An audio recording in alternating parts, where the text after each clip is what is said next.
Big boss winner పల్లవి ప్రశాంత్ అన్న, పల్లవి ప్రశాంత్ అన్న. అసలు ఆయనకు అంత ఫ్రేమ్ రావడానికి కారణం ఏంటి? Social media channels. అసలు బిగ్ బాస్ విన్నింగ్ దాకా తీసుకుపోవడానికి కారణం కూడా ఛానల్సే, విన్నింగ్ పొజిషన్ వరకు తీసుకెళ్ళడానికి. ఛానల్స్, సోషల్ మీడియా వల్లే, కేవలం సోషల్ మీడియా వల్ల ఆయన బిగ్ బాస్ అనేది విన్నర్ అయ్యాడు. తర్వాత జరిగింది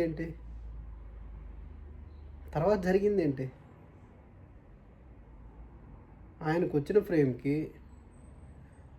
అదే పొజిషన్లో ఒక సెలబ్రిటీ ఎవరైనా బిగ్ బాస్ విన్నర్ అయి ఉన్నట్టయితే అలా డౌన్ అయిపోయే వల్ల తర్వాత ఇప్పుడు ఏ ఛానల్స్ అయితే, ఏ సోషల్ మీడియా ఛానల్స్ అయితే వాళ్ళని పొగిడినాయో అదే సోషల్ మీడియా ఛానల్స్ పచ్చి బూతులు తిడుతున్నారు.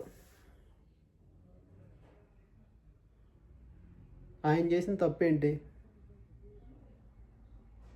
అబద్ధాలు చెప్తున్నాడు. ఫస్ట్ ఎవరు నమ్మింది? మీరే కదా నమ్మింది. అబద్ధాలు అప్పుడు అబద్ధం చెప్తున్నాడు, మీరే కదా దాన్ని నమ్మింది. అబద్ధాలు చెప్తున్నాం కానీ దాన్ని నమ్మింది కూడా మీరే కదా. ఓకే, విన్నర్ అయ్యాడు, గెలిచాడు, బయటకు వచ్చాడు.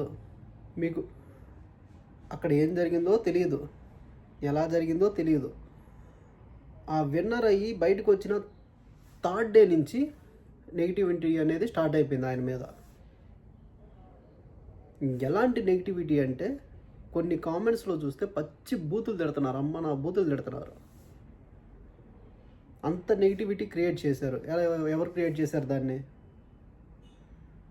Same social media. ఏ సోషల్ మీడియా అయితే ఫ్రేమ్ తెచ్చిపెట్టిందో అదే సోషల్ మీడియా డౌన్ చేసేసింది. కనీసం ఇంట్లో నుంచి బయటకు వచ్చి తిరగలేని పొజిషన్లోకి వెళ్ళిపోయారు.